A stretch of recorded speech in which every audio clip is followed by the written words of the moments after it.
Today on the spot, we get our weekly PlayStation Network update, a demo of Alpha Protocol, and an interview for Majin in the Forsaken Kingdom. Today on the spot.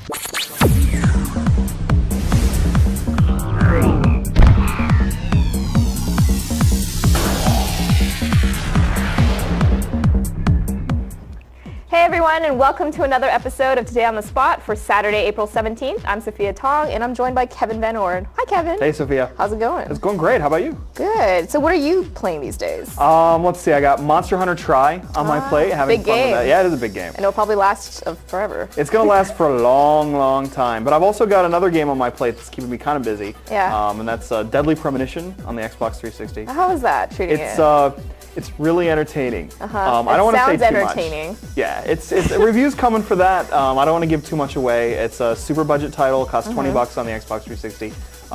But look for a review next week because it's a really interesting and fascinating game. Interesting coming after like Splinter Cell. Yeah, exactly. But in the meanwhile, what have you been up to? You've not been in the office too much lately. Yeah, I actually went to a boot camp. Konami was holding like a Metal Gear Solid boot camp. I didn't have to do push-ups or anything, but I did get to play the game Peace Walker for a couple of days. So impressions will be coming out later because it's embargoed. But excellent. We have a great show coming up today. We have an interview from Majin in the Forsaken Kingdom, as well as a demo of Alpha Protocol. But first, let's check in with the GameSpot news desk and see what's going on in the world of news. Hello, this is your GameSpot news update for Saturday, April 17th. I'm Tom Magrino, filling in for Tor Thorson, who is currently slinging lightning bolts in the desert. Notice that extra spring in the step of the game industry today? Yeah? No? Well, if you did, the reason is a batch of good news out of the stat tracking NPD group. The organization reported yesterday that the industry had at long last snapped its more or less year-long dry spell of steep year-over-year sales declines in March. And all it took were the new releases in the God of War, Final Fantasy, Pokemon, and Battlefield franchises. For March, hardware, software, and accessory sales totaled $1.44 billion, which was up 6% from the same month last year. As a slew of analysts were quick to point out, that nearly $1.5 billion haul represents the third highest non-holiday month total ever, the first being June 2008, which saw the release of Metal Gear Solid 4 and Ninja Gaiden 2. Software sales accounted for more than half of March total haul, having risen 10% on the month to $875 million. All too often the whipping boy of NPD's software sales charts, Sony in particular picked up a healthy piece of that pie. God of War 3 sold 1.1 million units, which made it the top-selling individual SKU for the month. Also, the PS3 edition of Final Fantasy sold some 400,000 units more than its Xbox 360 counterpart, and the publisher managed to crack the top 10 with its annual baseball sim, MLB 10 The Show. As for the rest of the chart, Pokemon led combined sales for the month with 1.78 million units, at least for those who consider Heart Gold and Soul Silver to be the same game. For those who don't, Square Enix's Final Fantasy XIII took top billing, selling some 1.32 million units. Battlefield Bad Company 2's performance also deserves an honorable mention, having debuted with 1.27 million units on the 360 and PS3. Alright, that does it for today. For more on these stories and other news headlines, head on over to news.gamespot.com. Thanks guys for the update, and coming up next we have PlayStation Network. There's actually a lot of stuff going on this week. Yeah, absolutely. Sam and Max is in there. Yeah, new season, the Devil's Playhouse, first episode, The Penal Zone, available for download. Penal. There's also Final Fight Double Impact. Do you remember playing that? I never played it actually, although I've been watching Giancarlo play the new one. Pile drivers. Absolutely. But before we get too far into that, why not just go and check out This Week on PlayStation Network? This week on PlayStation Network. In the downloadable games section for $9.99, Capcom is bringing out Final Fight Double Impact. This game has been updated with several graphical options, giving it a new look or a classic arcade feel. In addition to Final Fight, this download also packs in Magic Sword. This side-scrolling fantasy game features different weapons for the main character, as well as the ability to rescue and recruit allies to fight alongside you. The first episode in Sam & Max's The Devil Playhouse series, entitled The Penal Zone, is also available this week. Intergalactic Gorilla Invader Skunk Ape sets his sight on Max's newly developed mysterious powers. While mastering the abilities of Future Sight, teleportation, shape-shifting, and mind reading, Sam and Max must fend off Skunk Ape and get him banished to the Penal Zone. Download the demo to try it out. Speaking of game demos, the latest installment of EA's Skate franchise, Skate 3, is available this week. This demo offers up both the single and multiplayer experience, and players can learn the ins and outs of skating with the all-new Skate School, or team up and throw down in co-op or competitive gameplay. Featuring new challenge types like Own the Lot and Domination, the ability to save and upload replays, and full game rewards for playing. This week's add-on game content is highlighted by Dante's Inferno Devil Pack. This $2.99 pack adds the Putrid Voice magic ability, which gives Dante a vomit attack, and also adds the Pandarer's Lash relic, which augments this unholy power. The Dragon Ball Raging Blast Ultimate Warriors Pack 4 comes to players for free this week. This pack adds 4 new fighters to the game from the Earthrending series: Boo, Kid Boo, Broly, and Super Saiyan 3 Broly. Another free add-on is the Dynasty Warrior Strike Force Quest Pack number 4. This pack includes all the previously released quest packs and also adds the following quests: Turban Fortress Defense, Battle Jiangling, and Wei Defense. If you're looking for some hot new trailers for games that are still on the horizon, PSN's got you covered. Make sure to check out trailers for Pixel Junk Monsters Deluxe and Fat Princess Fistful of Cake. Mod Nation Racers has 3 new behind-the-scenes movies, and after that you can check out new trailers for Anarchy Rush Hour, 2010 FIFA World Cup South Africa, and trailers for the new DLC for Army of Two the 40th Day and Need for Speed Shift.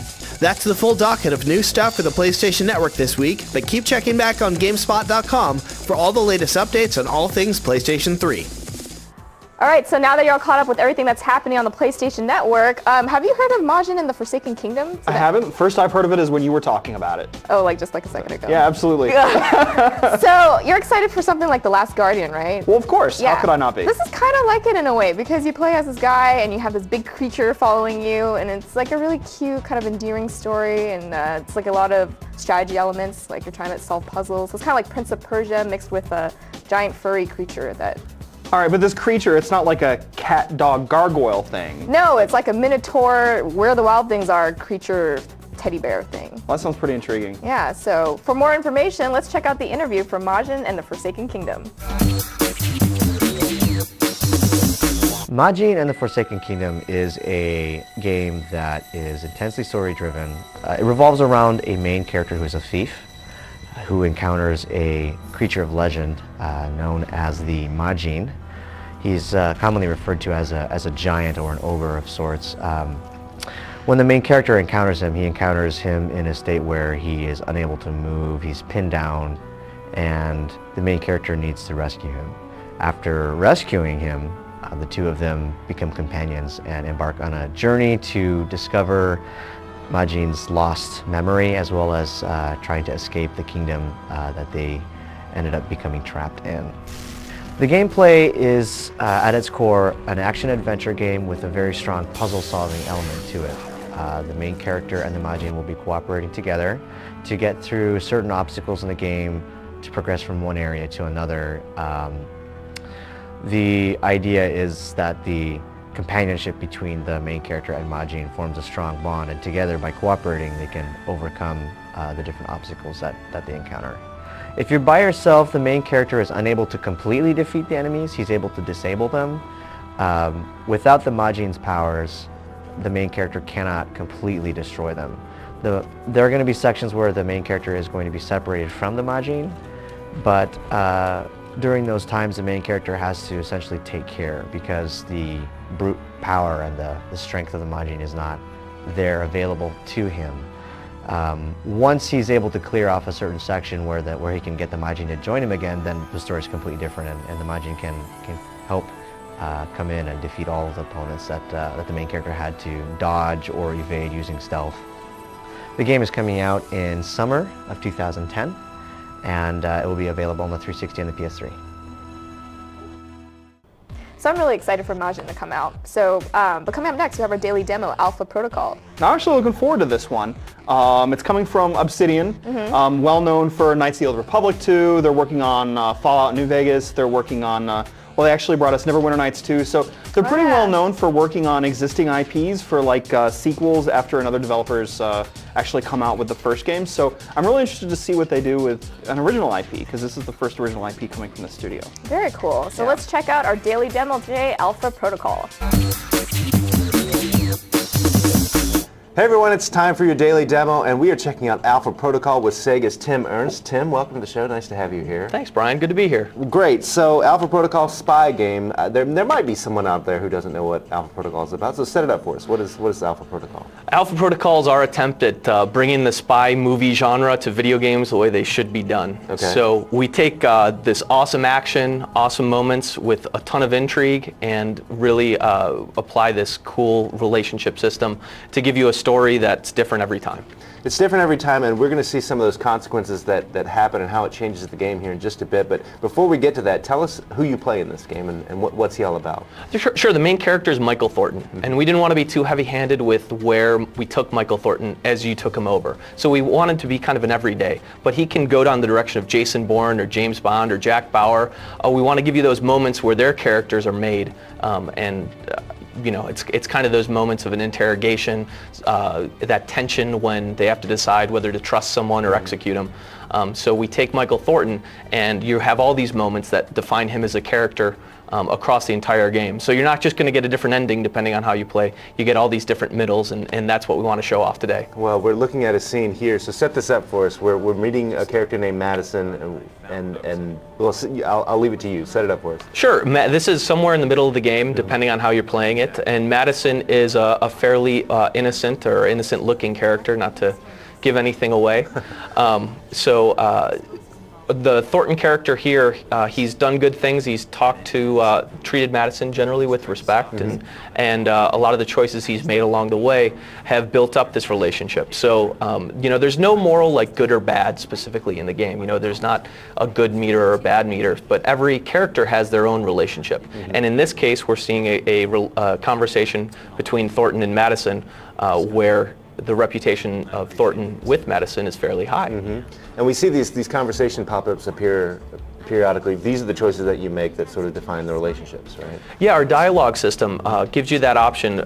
We'll tell you when you're making a choice. Do you want to be in here? You could be frustrated or just kind of passive about the experience, or actually leave her.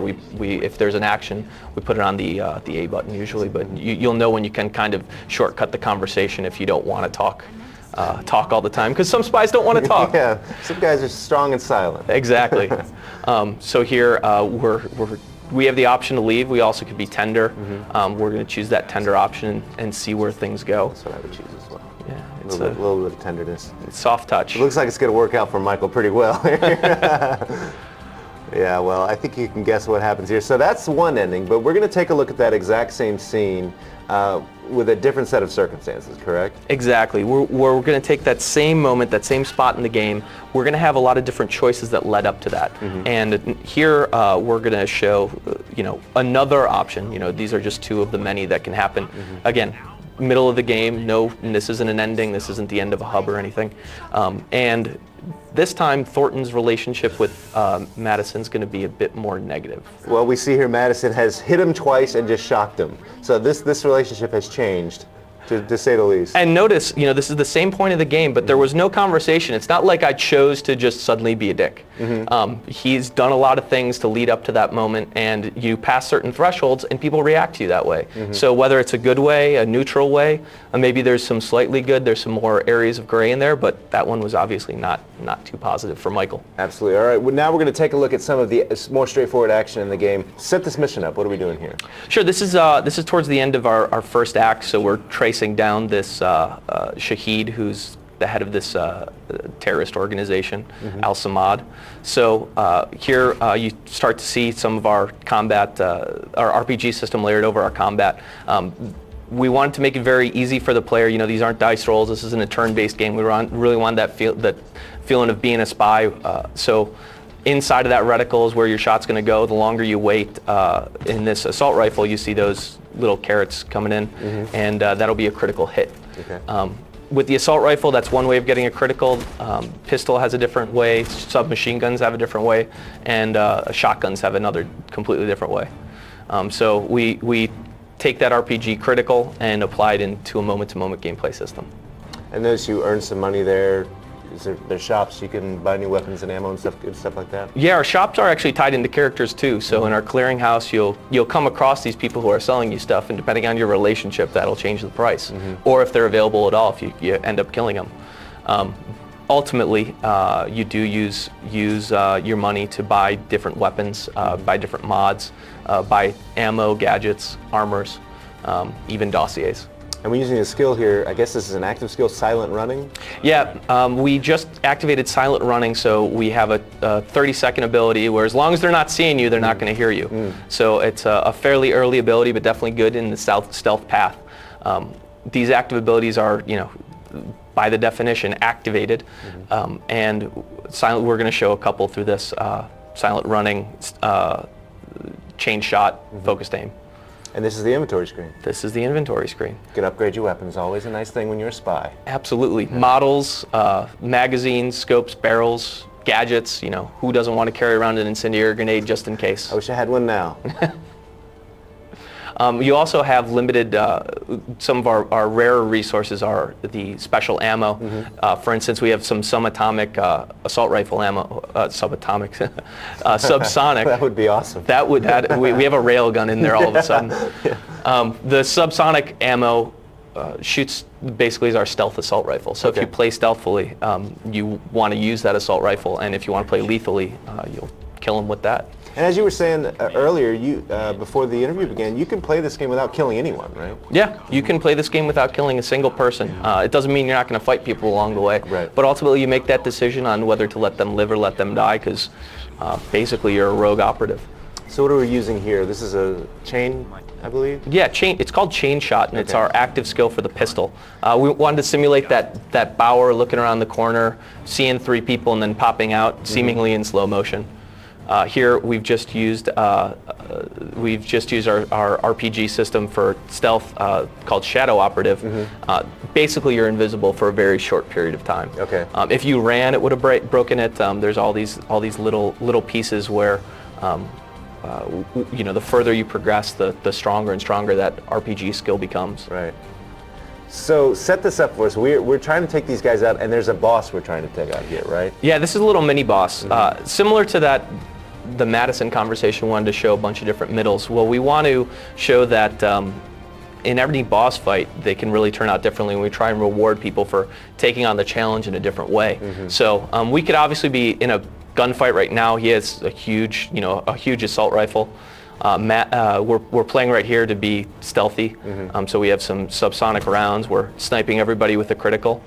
And now I think we're going to use some silent running. There we go. Yeah, I think we need to get to the part where we take this lieutenant out. Yeah. So this is a good one. Yeah, if we can sneak up here, if we can use our silent running when he's not looking, run on up, we'll get a different payoff depending on if we stealthed him or if we were in combat. And again, all of these choices will matter in the long run in terms of how characters react to you. In terms of there's some flash forwards that sort of look back on what you've done as the narrative unfolds. Absolutely. You're pretty much going to talk to almost everybody in this game. You're going to talk to them. You're not just going to fight them, and we're not going to tell you how you need to react to them.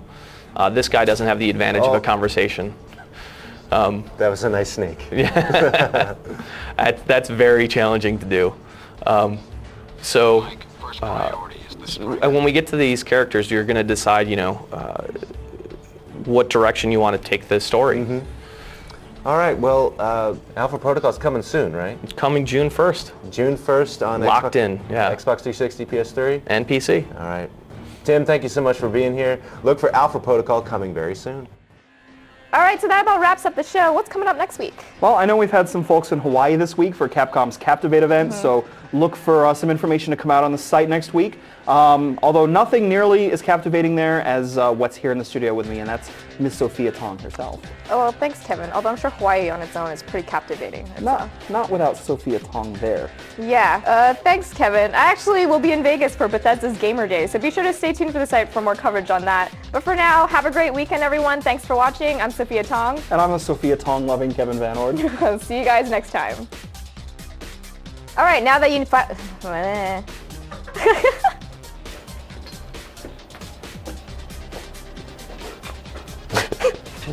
Hi, how are you doing, Frank?